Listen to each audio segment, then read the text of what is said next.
Hello guys, ito yung alaga kong cactus.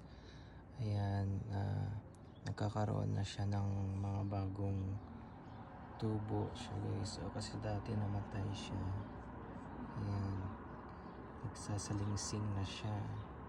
Nag-grow na. Ayan. Ayan guys. So, ayan ang Najaran City. Najaran City. Najaran. Ayan, dito kami sa liblib na lugar ng Najaran Province. Ayan siya guys.